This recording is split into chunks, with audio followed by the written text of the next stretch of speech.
नमस्कार, खबर फास्ट की बेहद ही खास पेशकश सवाल आपका में आप सभी का बहुत स्वागत है। मैं हूं आपके साथ शाहबाज खान। हवस या शरीर की भूख कहें, ये वो नशा है जो इसकी आगोश में चला गया, समझो सलाखों के पीछे गया। खैर, ऐसा पहली बार नहीं है। देश में ऐसे कई हजारों लाखों केस हैं जो अनसुलझे रह जाते हैं, जबकि कई केस तो समाज में बदनामी के डर से सामने आते ही नहीं, और जो आते हैं उनमें लंबी जांच चलती रहती है।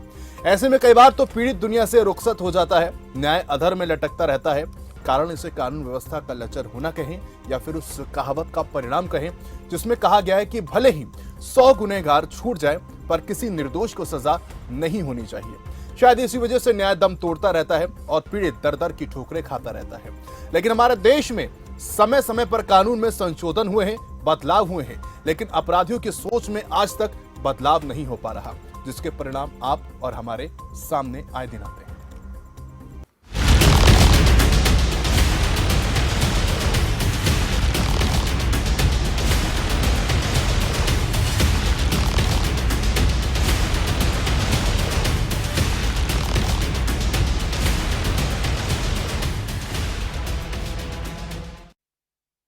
जी हाँ, श्रद्धा वॉलकर के बाद मुंबई को एक नए लिव इन मर्डर केस ने दहला दिया है। इस बार सरस्वती शिकार हुई है मनोज नाम के नरपिशाच का। 7 साल से दोनों लिव इन में रह रहे थे। सरस्वती के आगे पीछे कोई नहीं था। उसको चाहिए था कि रिश्ते की एक ऐसी डोर जो उसे समझ सके, प्यार दे सके। सरस्वती और मनोज के बीच रिश्ते की शुरुआत हुई एक राशन की दुकान से। रिश्ता परवान पर चढ़ा और फिर 2 साल के अंदर ही दोनों साथ साथ रहने लगे। लिव इन की इस कहानी का आगाज जितना रुमानी था, अंजाम उतना खौफनाक था। सरस्वती का हत्यारा आरोपी मनोज पकड़ा जा चुका है। पुलिस की माने तो सरस्वती एक अनाथ लड़की थी। आरोपी मनोज साने जो है, पूछताछ में पता चला उससे कि दोनों की मुलाकात साल 2014 में बोरीवली की एक राशन की दुकान में हुई थी। मनोज साने एक राशन की दुकान में काम करता था, यहीं पर दोनों पहली बार मिले। मेल मुलाकातों का सिलसिला आगे बढ़ गया। 2 साल बीतते बीतते दोनों को एक दूसरे से दूरी अखरने लगी। इसके बाद लिव इन में वो एक साथ रहने लगे। मनोज साने और सरस्वती वैद बीते 7 सालों से मेरा रोड की आकाशदीप सोसाइटी में रह रहे थे। अब इसी सोसाइटी का एक फ्लैट मनोज की दरिंदगी से लहूलुहान हुआ पड़ा है। पुलिस पूछताछ में आरोपी ने बताया कि उसकी लिव इन पार्टनर सरस्वती ने किसी वजह से सुसाइड कर लिया था और जब वो घर वापस लौटा तो शव देखकर घबरा गया। उसने श्रद्धा वॉलकर मर्डर केस के बारे में बहुत सुना था, देखा था, और इसी को ध्यान में रखते हुए उसने शव के टुकड़े कर उसे ठिकाने लगाने की सोची। लेकिन इस घटना ने बड़े शहरों में लिव इन रिश्तों का खूनी सच एक बार फिर से सामने लाकर रख दिया है। मामला सिर्फ एक नहीं, आए दिन ऐसी खबरें समाज को झकझोर कर रख देती हैं।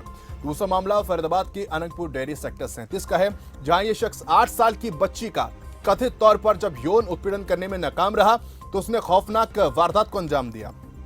इसका खामियाजा मासूम को अपनी जान से चुकाना पड़ा।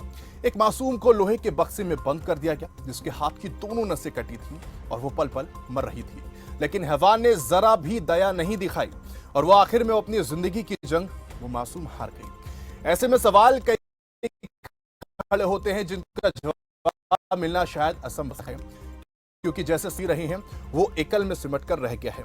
पहले संयुक्त परिवार होते थे, बड़ी परिवार में हमेशा रहते थे, लेकिन जैसे आगे बढ़ रही हैं परिवार टूट रहे हैं। हर कोई अपने परिवार के साथ अकेला रहना चाहता है, फिर चाहे जॉब वजह बने या फिर पारिवारिक कलह हो। पर जैसे परिवार बिखर रहे हैं उसके परिणाम भी भयंकर होते जा रहे हैं। जैसे हालात बन रहे हैं उससे साफ है कि आने वाले दिनों में स्थिति और बिगड़ सकती है और ऐसी घटनाएं और भी देखने को मिल सकती हैं। जरूरत है तो जागरूकता की। भले ही आज हम पढ़े लिखे हों और समाज में शिक्षा को बढ़ावा दे रहे हों, लेकिन नैतिक शिक्षा और सही मार्गदर्शन की अति आवश्यकता है। इसलिए समाज को भी पहल करनी होगी। आज सवाल आपका मैं करेंगे, सवाल जानेंगे क्यों हो रहा है हमारे देश का ऐसा हाल। तो चलिए सबसे पहले नजर डालते हैं सवाल आपका में उन सवालों पर जिन पर आज हम चर्चा करने जा रहे हैं। माया नगरी का मनोज आखिर क्यों बना कसाई? प्यार से पागलपन ते दम तोड़ रही है इंसानियत, यानी कि प्यार से पागलपन तक जो है इंसानियत दम तोड़ रही है। समाज अगर पहल करता है तो उसका कितना सुधार होगा, कितना असर होगा? कानून की मजबूती पर क्या हमें अब विचार करना होगा?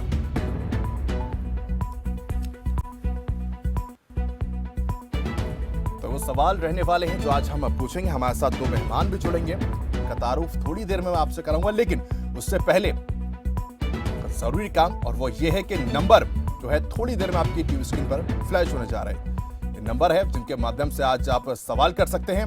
अगर आपको आसपास किसी पर शक है और आप क्या सोचते हैं जिस तरीके से लिव इन को बढ़ावा मिल रहा है, क्या वो एक बड़ी वजह है? और जिस तरीके से हम आए दिन खबरें देखते हैं मासूम बच्चियों के साथ जो है दुष्कर्म करने की कोशिश की जाती है, कुकर्म करने की कोशिश की जाती है, इसके क्या मायने निकाले जाए? आखिर क्यों अपराध लगातार बढ़ रहा है? हालांकि कानून बनाया गया है, क्या कानून का सही तरीके से पालन हो रहा है, ये जानने की भी कोशिश करेंगे। फिलहाल हमारे साथ दो मेहमान जुड़ गए, उनका तारुफ आपसे करा देता हूं। इस्तकबाल करते हैं पहले मिलकर उनका।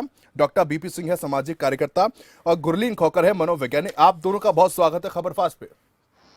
गुरलीन, पहले मेरा सवाल आपसे है, मन में ऐसे कई सवाल है कि आखिर इन लड़कियों की गलती क्या थी? क्या प्यार करना गलत है? क्या किसी पर विश्वास करना अपराध है? क्या प्यार सच में अंधा होता है जो अपने पार्टनर की मंशा भी ना समझ सके? क्या एक लड़की ना तो अपने परिवार में और ना ही समाज में कहीं सुरक्षित है?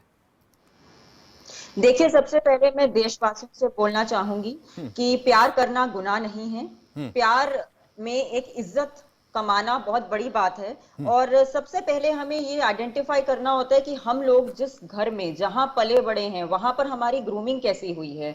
अगर हम ऐसे घर में पैदा हुए हैं जहां पर पेरेंट्स बिछड़े हुए हैं और हमारे अर्ली लाइफ एक्सपीरियंसेस में हमारे पेरेंट्स सेपरेट हो गए हैं, जो कि हम देखते हैं joint family system, nuclear family system हो गया है आजकल मॉडर्न एज में, और बदलना भी चाहिए। लड़कियों को इज्जत भी मिल रही है, लड़कियां इंडिपेंडेंट भी हो रही है। जहां तक हम ये चीजें देख रहे हैं कि प्यार में लिव इन रिलेशनशिप्स को नकारा जा रहा है तो एक्सेप्ट भी किया जा रहा है। हम ये नहीं कह सकते ये बुरा ये अच्छा, प्यार गलत है।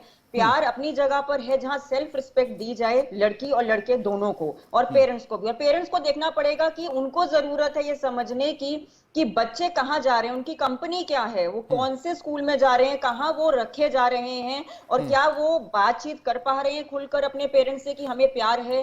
कुछ ऐसे केसेस में आपने सुना होगा जहां पे 23 साल की लड़कियों ने छलांग मार के नदी में हत्या कर ली क्योंकि पेरेंट्स ने मना कर दिया इंटरकास्ट मैरिजेस के लिए।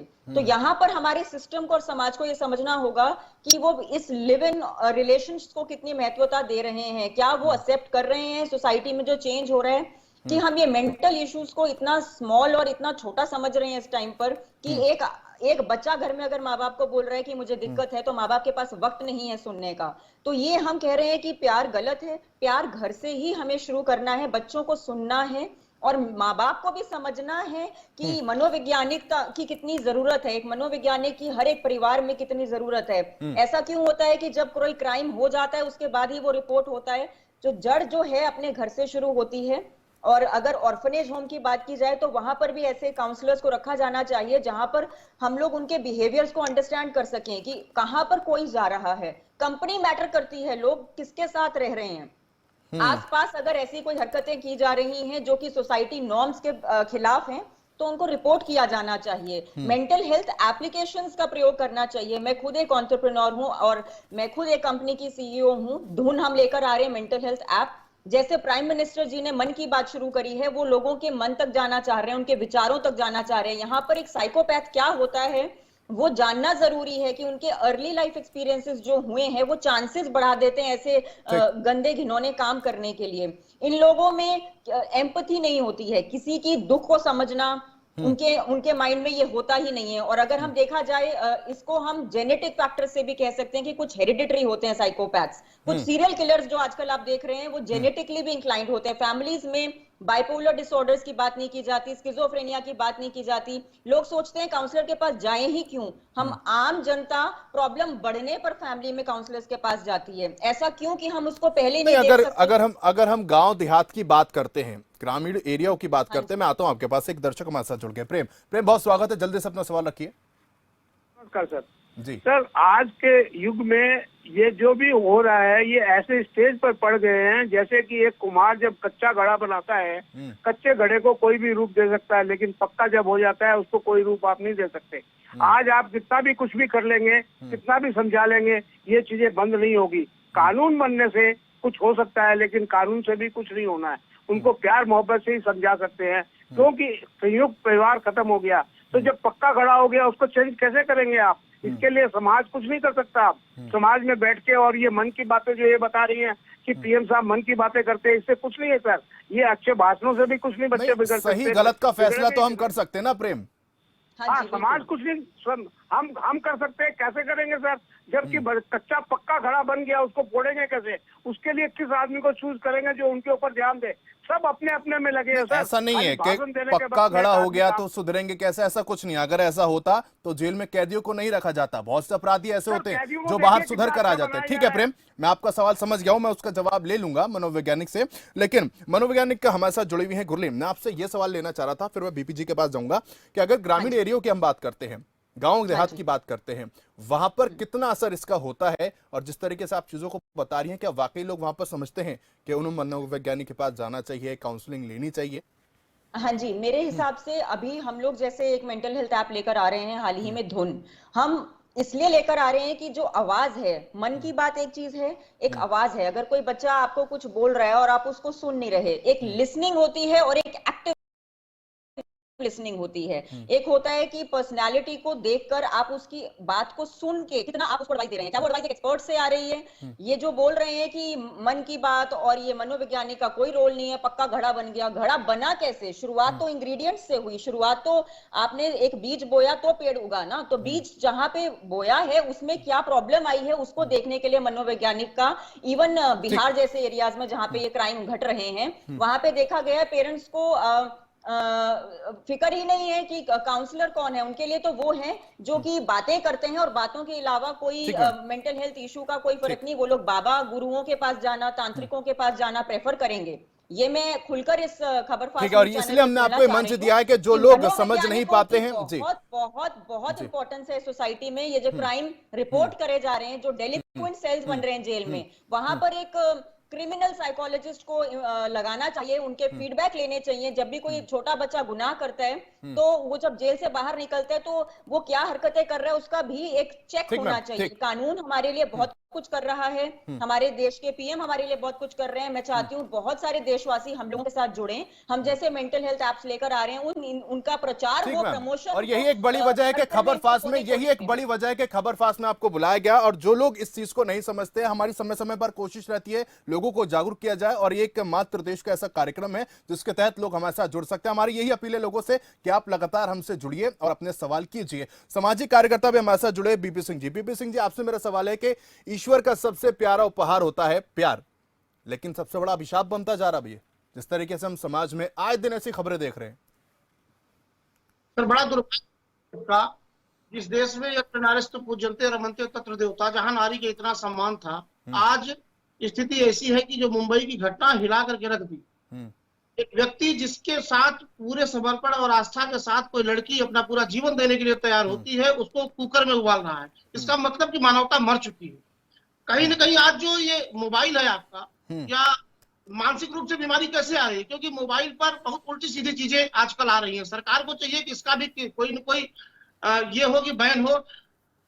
और जो इस वृत्ति के लोग हैं जो मोबाइल पर गलत चीजों का इस्तेमाल कर रहे हैं, उनके साथ सख्त से सख्त कार्रवाई हो। आज ओटीटी प्लेटफॉर्म या जो वेब सीरीज है, वेब सीरीज में देखिए तो बड़ी उल्टी सीधी चीजें हैं। हमें इस स्तर पर नहीं गिरना चाहिए कि हम अपनी चीजों को परोसने के लिए, बेचने के लिए ऐसी स्थिति पे आ जाए कि समाज का वातावरण गंदा हो। आज ठीक है, अपराध, अब ठीक है, अपराध बढ़ा है, मैं आपकी बात से सहमत हूं, अपराध बढ़ा है। लेकिन एक बात बताइए, जब वेब सीरीज नहीं हुआ करती थी तब भी तो क्राइम होता था। सर देखिए, क्राइम होता था, क्राइम का रेशियो बढ़ रहा है ना। भावनात्मक लोग रहे नहीं। आप आज समझिए कि एक शायर है, उन्होंने कहा कि मोबाइल के दौर में नाचकों को क्या पता कैसे लोग रखते थे खत में कलेजा निकाल के। तो जो भावना हमारी है, जो संवेदना है, कहीं कहीं मर गई है। अगर संवेदना होती तो समर्पण होता, क्योंकि प्रेम जो है सबसे पवित्र रिश्ता है। चाहे माँ बाप का प्रेम हो, चाहे भाई बहन का प्रेम हो, चाहे पति पत्नी का प्रेम हो, चाहे प्रेमी प्रेमिका का प्रेम हो। प्रेम बलिदान खोजता है, प्रेम किसी का जीवन नहीं लेता। संवेदनाहीन जो प्रेम है, संवेदना रहित जो प्रेम है, वो इस तरह की पराकाष्ठा पे पहुंच रहा है। कहीं न कहीं उसमें मैम ने जो कहा कि परिवार का हाथ है, बिल्कुल है। क्योंकि परिवार को चाहिए कि अपने बच्चे पर, जो अभी छोटा है, जिसका भविष्य आगे चलकर बड़ा बढ़िया होना है, उसके साथ समय बिताए और जो भी मुद्दे हैं उस पर खुल करके बातचीत होनी चाहिए। सर ये लोग तो 8 साल के, 7 साल के, 5 साल के मासूमों को भी नहीं बख्श रहे। यहाँ कैसे सुधार होगा? इनके लिए सख्त से सख्त सजा का प्रावधान होना चाहिए। इनमें बहुत ज्यादा ट्रायल नहीं चलना चाहिए। पॉक्सो एक्ट ले आए, पॉक्सो एक्ट ले आए इसके लिए। पॉक्सो एक्ट का भी असर नहीं हो रहा। 2018 में भी संशोधन हो गया था, पॉक्सो एक्ट ले आया, और किस तरीके से होगा सर ये? बहुत देखिए, पॉक्सो एक्ट में लोग जा रहे हैं, बहुत लंबे समय तक रहे, उनको तत्काल सजा का प्रावधान हो और फांसी हो सीधे सर। देखिए, हम तो इसका विरोध नहीं करते, जो गलत काम है उसका सख्त से सख्त कार्रवाई होनी चाहिए, क्योंकि लोग गलत कर रहे हैं। और जब तक जो है सामाजिक अवेयरनेस नहीं लाएंगे हम, तब तक संभव नहीं होगा कि समाज में सुधार हो। क्योंकि सरकार कितना भी सख्त कानून बना ले, जब तक मेरे अंदर संस्कार नहीं होगा, संस्कार ही बदलेगा, परिवर्तन लाएगा। तो संस्कार, जो प्राचीन परंपरा हमारी है, जो गांव और शहर का जो कनेक्शन है, ये सब बहुत इंपॉर्टेंट है। और अगर ये सबसे दूर होते गए हम, तो निश्चित रूप से आने वाला दिन इससे भी ज्यादा खतरनाक होगा। ठीक है, गुरलीन जी, आपसे जानना चाहूंगा, हाँ जी। कुल मिलाकर मानवता को जितनी क्षति नफरत से नहीं हो रही, उतनी प्यार की वजह से हो रही है। ये अपराधी जितने भी लोग हैं, ये हमारे इर्द गिर्द रहते हैं, इनकी पहचान कैसे हो? देखिए, सबसे पहले तो ये जानना जरूरी है देशवासियों को कि साइकोपैथ्स जो होते हैं, जो कि वो हर कोई सीरियल किलर नहीं होता, और जेनेटिकली कुछ लोगों के ब्रेन जो होते हैं स्टंटेड होते हैं, छोटे पैदा होते हैं, पैरालिम्बिक सिस्टम छोटा होता है, तो उनके अंदर इमोशंस, ये जो भावनाएं खत्म हो गई हैं, जो सर ने बोला है, वो चीजें अंडर डेवलप्ड होती हैं। तो ये रूल आउट किया जा सकता है through MRI scan of the brain. दूसरा, 4 टाइप के साइकोपैथ्स होते हैं: नार्सिसिस्ट, सैडिस्टिक, बॉर्डरलाइन और एंटी सोशल। तो ये कैसे हम पहचाने कि कौन एक सीरियल किलर है? तो हम अपनी कंपनी में देख सकते हैं, जो लोग बनावटी रूप से हमें चार्म करते हैं, और जो लोग बार बार नॉर्म्स को तोड़ते हैं, सोसाइटी के लॉज रूल्स फॉलो नहीं करते, बच्चों में भी, 2-3 साल के बच्चों में भी ये देखा जाता है। और वहीं से शुरू होता है झूठ बोलना। फिर जो लोग इमोशंस नहीं रखते, जिनमें आते ही नहीं है भावनाएं, कोई मर गया है तो उनको रोना नहीं आएगा, वो शॉक या डिप्रेशन में जाएंगे, सीरियस डिप्रेशन, जो बात नहीं करेगा बच्चा। जो इंट्रोवर्टेड पर्सनालिटीज होंगी, जो खुल के बात नहीं करती, और जो दूसरों को ब्लेम करते रहेंगे हमेशा लाइफ में, कि पैरासाइटिक पर्सनालिटीज बोलते हैं, जो लोग दूसरों को ब्लेम करते रहते हैं, अपनी रिस्पॉन्सिबिलिटी नहीं लेंगे कि उन्होंने कुछ किया, और हमेशा तेजी में रहेंगे, इंपल्सिव एक्शंस, हमेशा तेजी से काम करेंगे, और इररिस्पॉन्सिबल रहेंगे, दूसरों को ब्लेम करेंगे, क्रिमिनल रिकॉर्ड्स होंगे उनके, कोई ना कोई छोटे छोटे उन्होंने हरकतें ऐसे की होंगी, माँ बाप ने शायद देखी ना हो, नजरअंदाज कर दी हो बचपन में, लेकिन बड़े बनकर एडल्टहुड में, एडोलेसेंस में ये क्रिमिनल एक्ट्स भी बन सकते हैं। और दूसरों को चालाकी से बहरूप बदल बदल कर फंसाना, चाहे लड़की हो, जैसे अभी लिव इन रिलेशनशिप में हुआ है। मैं चाहूंगी देश के युवक ये पहचाने कि अगर वो लिव इन रिलेशनशिप में है, एक्स्ट्रा मैरिटल अफेयर्स में भी ये हो रहा है, देखा जा रहा है, तो वो अपने पेरेंट्स को जरूर इन्फॉर्म करें, और सोसाइटी में, पुलिस स्टेशंस में ये जरूर बताएं कि हम लिव इन रिलेशनशिप में अपनी आइडेंटिटी को छुपाएं ना। नहीं, घर के श्रद्धा और आगे आफ्ताब के नेम केस प्लेट में पे क्या नाम हुआ था? लिखे श्रद्धा होने आफ्ताब के चाहिए। केस में हुआ था, उन्होंने माता पिता को बताया, माता पिता से अलग हो गए, वो नाराज हो गए, लेकिन इतने साल तक हम जिसके साथ टाइम स्पेंड करते हैं, साथ में खाना खाते हैं, साथ में घूमने जाते हैं, ऐसा क्या हो जाता अचानक कि हम इतने क्रूर हो जाते हैं? ये देखिए, ये तो सबसे पहले कि वो जिनके पास गई, एक होता है हिप्नोटिज्म, कुछ साइकोपैथ्स अपनी चार्म से हिप्नोटाइज भी कर सकते हैं लोगों को, महिलाओं को बहला फुसला। कहते हैं हमारे देश में, अगर के लालच में क्राइम, प्रकार के क्राइम्स होते हैं, कहना मुश्किल है, लेकिन ये जो लोग कर सकते हैं। और 2012 से विस्कॉन्सिन यूनिवर्सिटी कंतकाल करके एक रिसर्च कर कि जो होता है, अगर उस ब्रेन होता है नहीं हो, वही लोग करते हैं। और ठीक, पूछो ऐसे करते हैं। ठीक, बच्चे हैं जिनको बता सकते हैं क्या होता है बैड टच, क्या होता है, तो को अंजाम देते हैं, लेते किसी चीज के बहाने जाते, तो माँ बाप होने के नाम को कहूंगी कि उनके बच्चों के ईमेल आईडी लेकर अपने कंप्यूटर होने ना दें।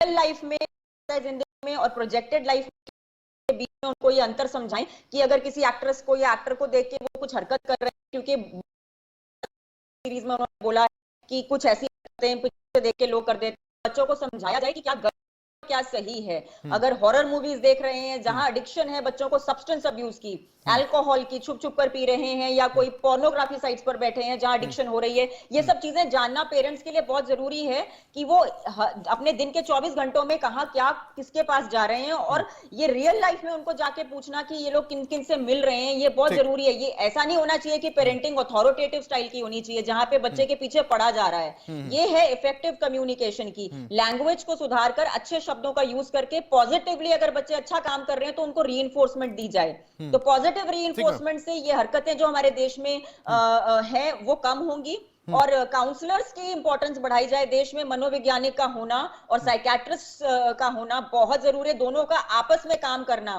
तो हर एक पेरेंट को चाहिए कि फैमिली का एक काउंसलर वो अपना अपॉइंट कर ले महीने में, फैमिली काउंसलिंग, और एक एक बच्चा चाहे वो ऑर्फनेज होम हो, ठीक मैम। बीबी साहब मैं आपकी और आना चाहूंगा। ठीक, पुलिस स्टेशन हो। ठीक बीबी साहब मैं आपसे जानना चाहूंगा, जिस तरीके से लिव इन को लेकर जो है मनोवैज्ञानिक अपना पक्ष रखा है गुरलीन जी ने, आप कैसे देख पाते हैं इस चीज को लेकर? क्योंकि लिव इन के केस की अगर बात करते हैं कहीं ठीक है, लेकिन ज्यादातर मामलों में हम जिस तरीके से देख रहे हैं, श्रद्धा हो गया और अब ये शख्स हो गया, लगातार ये मामले बढ़ रहे हैं। जागरूक कैसे किया जाए, और एक सामाजिक कार्यकर्ता होने के नाते आप किस तरीके से जागरूक कर पा रहे हैं? और अगर गांव देहात की बात करते हैं, मेट्रो सिटी में चलो ठीक है, लोगों की ओपन माइंडेड होते हैं, चीजों को समझते हैं, गांव देहात में इस चीज को समझा जा रहा है और क्या उस पर इंप्लीमेंट किया जा रहा है जो लोग जागरूक भी कर रहे हैं? देखिए, लोगों को जागरूक करने का प्रयास करना चाहिए, और सबसे ज्यादा जरूरत है कि अभी देखिए जो ये अभी घटना हुई, मुंबई वाली घटना हुई, इसमें देखेंगे कि लड़की जो है 32 साल की है, व्यक्ति जो है 56 साल का है, पूरा परिपक्व है दोनों। लेकिन कहीं ना कहीं भावना थी इतना ज्यादा कि वो लड़की समझ नहीं पाती उसके किरदार को। रियल लाइफ और रियल लाइफ में अंतर होता है। समाज को चाहिए कि सबसे पहले अपने अंदर बदलाव करें, हर व्यक्ति को बदलना पड़ेगा। समाज अगर हम अच्छे हैं तो समाज में भी जाकर के अवेयरनेस फैला सकते हैं। आपका भी दायित्व है, मेरा भी दायित्व है, मैडम का भी दायित्व है, क्योंकि बुरा जो देखे मैं चला, बुरा ने मिलिया कोई, और जो दिल खोजू आपने मुझसे बुरा न कोई। तो अपने अंदर की बुराई को समाप्त करना पड़ेगा। जब तक एक एक व्यक्ति इस अभियान में नहीं आएगा तब तक संभव नहीं है, क्योंकि कोई अवेयरनेस प्रोग्राम चलाएंगे आपको कुछ सीमा तक है। आज चाहे वो सोशल मीडिया हो, चाहे इलेक्ट्रॉनिक प्लेटफॉर्म हो, और चाहे प्रिंट मीडिया हो, सब जगह जो है अवेयरनेस की जरूरत है। और सभी माध्यमों का अगर इस्तेमाल करेंगे, समाज में चीजें अच्छी जाएंगी, तो निश्चित रूप से हम इस पर आने वाले समय में विजय प्राप्त करेंगे। चलिए, आप दोनों का बहुत शुक्रिया इस चर्चा में मेरे साथ शामिल होने का, और लोगों को जागरूक करने की समय समय पर हम कोशिश करते रहते हैं, लेकिन लोभ और मोह हम इंसानों की कुदरती फितरत है। शुरुआत में तो हमें यह लगता है कि हमें सच्चा प्यार हो गया, लेकिन धीरे धीरे हमारे भीतर कामना, वासना, मोह और अनेकों प्रकार की इच्छाएं जन्म लेने लगती हैं, जो हमारे प्यार पर हावी हो जाती है। हमारा प्यार लोभ और लोभ की एक मोटी सी चादर से ढक जाता है। उसके बाद हम देखते हैं कि अंजाम किस तरीके से होता है। तो आप लोगों को सावधान रहना है, सतर्क रहना है। बहरहाल मेरे साथ आज इस खास कार्यक्रम में सिर्फ इतना ही। तमाम बड़ी खबरों के लिए देखते रहिए खबरफास्ट। मुझे शाहबाज खान को दीजिए इजाजत। नमस्कार।